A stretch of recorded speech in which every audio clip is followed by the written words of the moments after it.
बजरंग बली की असंख्य कथाएं कही जाती हैं, पर बहुत कम लोग जानते हैं कि वे जन्म से ही रक्षक नहीं बने। उन्हें प्रकृति और साधना ने तैयार किया।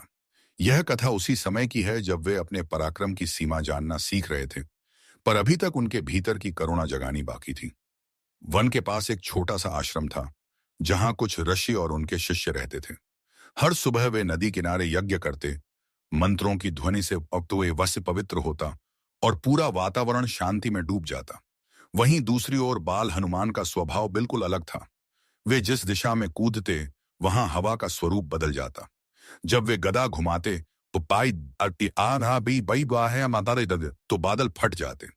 उनके प्रहार में शक्ति थी, पर दिशा नहीं। एक दिन हनुमान ने देखा कि नदी किनारे यज्ञ चल रहा है।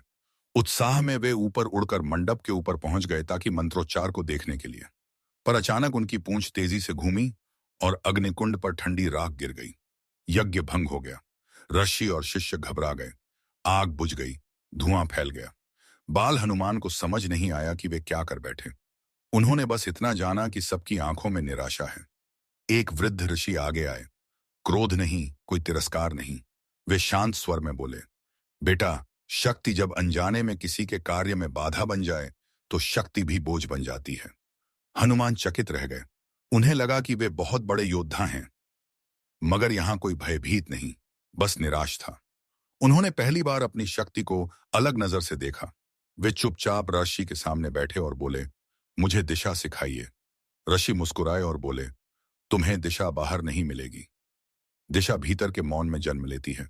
जब तक मन शांत नहीं, शक्ति केवल शोर है। यह वाक्य सुनते ही हनुमान मौन हो गए। वे कई दिनों तक आश्रम में रहे। वे सुबह नदी किनारे बैठते, सांसों को सुनते, पक्षियों की आवाज को महसूस करते और धीरे धीरे समझने लगे कि शक्ति का उद्देश्य केवल गर्जना नहीं, संरक्षण है।